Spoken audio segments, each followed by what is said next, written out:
Scientists report that multiple herds of elephants in African countries and India have figured out how to commit arson as they seek to destroy factories that are belching harmful pollution into the air and water. Biologists explain that arson could be a natural response from intelligent creatures that are just doing the only thing they know to stop further industrial encroachment into what the elephants naturally regard as their territory. When residents of a community suspect that a factory is polluting the local environment with poisonous waste products, it sometimes takes years before lawyers can do anything to remedy the situation.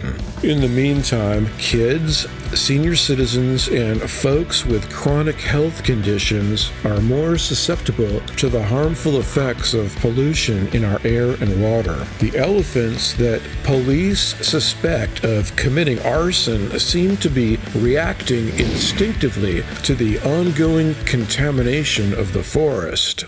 Surveillance camera footage at chemical plants and other industrial facilities reveals dozens of fires that appear to have been deliberately set by wild elephants. With their large brains, curiosity, impressive memory, and ability to learn complex tasks, elephants are well suited to a career in eco-terrorism. The elephant's trunk is prehensile, which means it has the same grasping ability and dexterity of the human hand.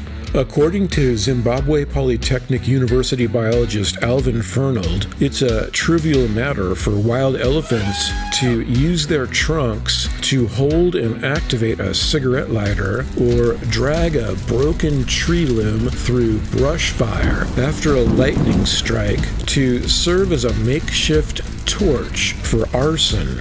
In Africa, authorities say wild elephants are setting fires at large industrial facilities located in Dar es Salaam, Tanzania, Harare, Zimbabwe, and Cape Town, South Africa. We are also seeing reports of elephant arson against chemical manufacturers in Karnataka, India, as factories emit huge quantities of pollution, imperiling people and wildlife. According to a report from medical journal The Lancet, pollution killed about 2.3 million people in India in 2019, the latest year for which statistics are available. The World Health Organization reports that 7 million deaths around the world are caused by air pollution annually.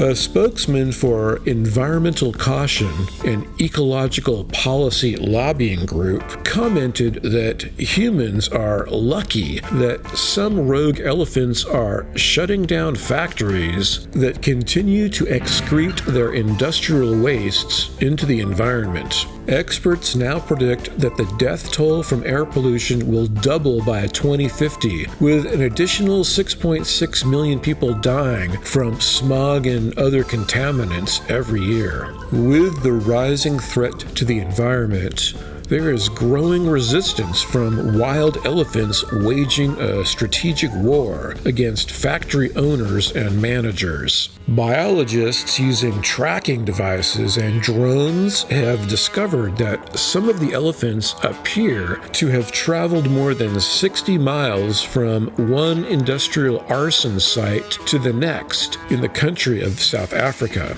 Based on the radio tracking collars that they attached to a family of 8 members of an elephant herd, the team determined the Pachyderms destroyed one factory in Cape Town in February, followed by another fire about 2 weeks later, after the herd arrived in a nearby industrial area where a second factory was gutted. The tracking data is not conclusive evidence, but it provides tantalizing clues that elephants are keeping top of mind the precise locations of industrial facilities so they can target the factories with arson in a systematic fashion.